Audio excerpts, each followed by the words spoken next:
Hello and hello and welcome to the Secret Adventures of Black People. I'm your host, Nichole Hill.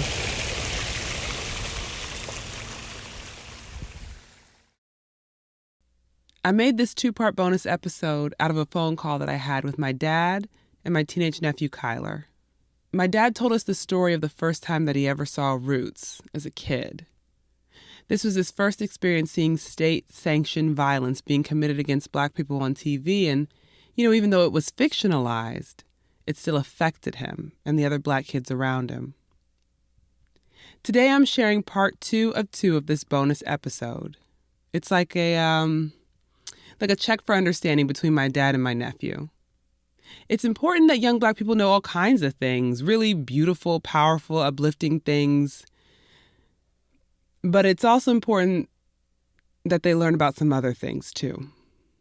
I think the George Floyd thing got a lot of people's attention, and a lot of good white people were marching, a lot of good, all different color minorities, sexual orientations. It's like everybody was outraged, and they were all out there. And I think for now, I think it's a shift. It's a shift in the culture, and I think it's, hopefully, things will change. But I've been alive long enough to kind of just be real skeptical of that.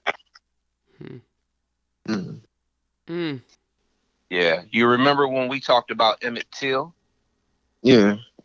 And when I really explained that to you and, made you look it up and do a report and all of that stuff, how did you feel about the Emmett Till thing when you found out about that? Yeah, I was really messed up too. Like, I guess my exact feelings at that point, because I was younger too, I was really shocked actually.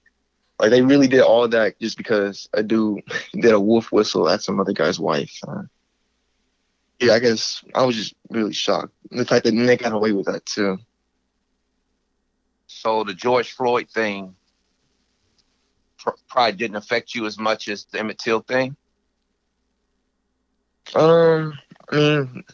And I guess the reason I asked you that is because I wonder about people of your generation being desensitized to a lot of this stuff where, when we saw Roots, we had never seen anything like that before.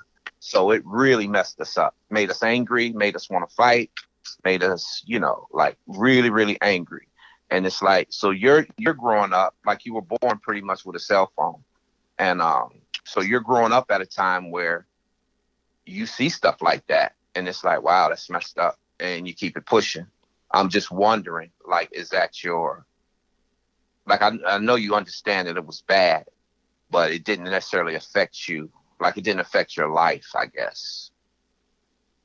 I just know, like, bad stuff happens. That shouldn't have happened, and, people are protesting about it just because. But, yeah, I wouldn't say it, like, deeply. But do you really understand why they're protesting?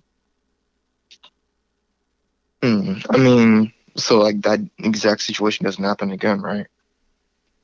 Well, no, they're actually asking, it's like they're tired of it.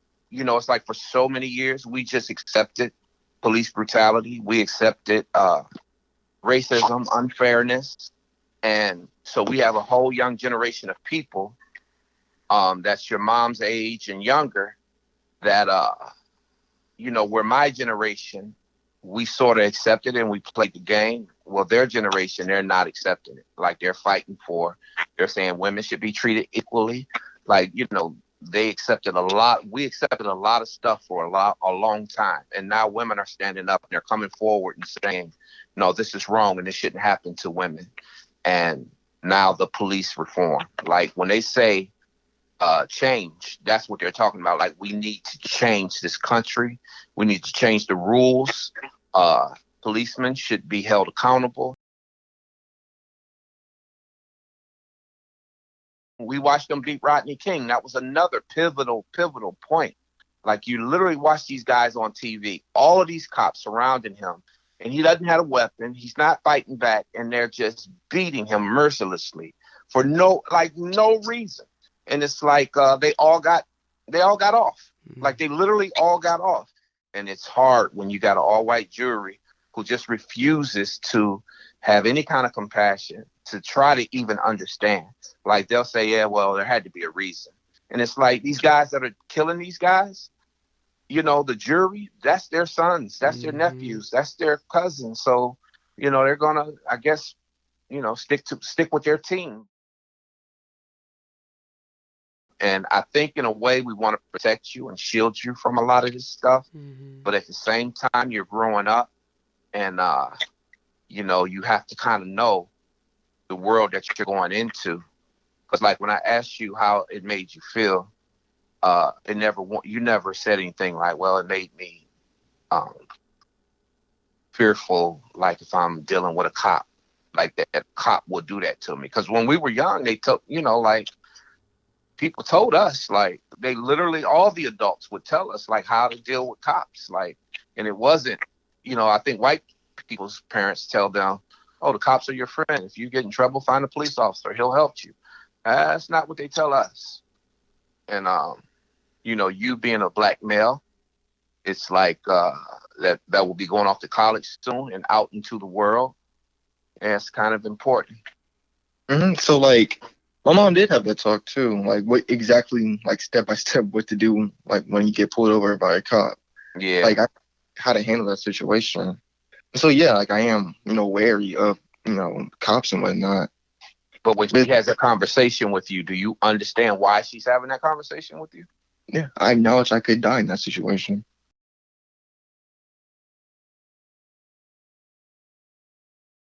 You know, it's almost like they picked a couple safe stories to tell you. But, you know, some of the conversations that you and I have, Kyler, when we're riding back to Ohio or when we're riding around in Virginia Beach, I understand that you've been young, but I keep having these conversations. And you know, it's like as you get older and you start to hear stuff, you'll be like, oh, me and my papa talked about that. Oh, yeah, I do know about this or that. And so, you know, I'm going to keep talking and telling you when you're young. And I'm not telling you to scare you or anything like that. I'm just telling you to make you aware. And because as a young black man, we all fear for you going out into the world.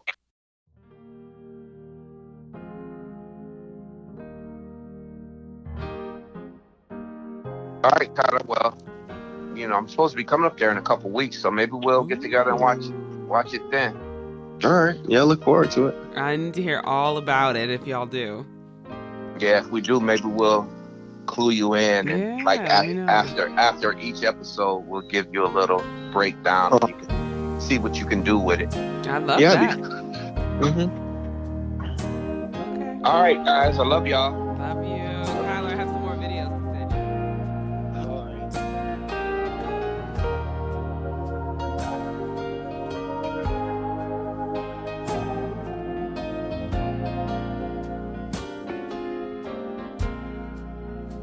Thank you for listening in on my family call in this episode of The Secret Adventures of Black People. I've been your host, Nichole Hill. And like I said in the beginning, I would love to hear your family stories about Roots and whatever else those conversations lead to. You can share them with me and keep up with everything show related by visiting thesecretadventuresofblackpeople.com. And another thing, can you all show some love to my fellow Black podcaster and adventurer, Aselika Smith, and her podcast, The Color Girl Beautiful, of which I am a producer. The trailer for season 2 just came out today, and we are so excited about it. On the show, Aselika reflects on the lessons that Black women have been taught for centuries about how to behave and what to strive for. Lessons that they learned through things like the very first etiquette book written for Black women back in 1916 called The Color Girl Beautiful. Aselika's having these really vulnerable, really relatable conversations with women about the lessons that they've learned and the ways that those lessons have helped them and hurt them and played a role just overall in how they shaped their identities. It's so sweet. It's so personal. We're so proud.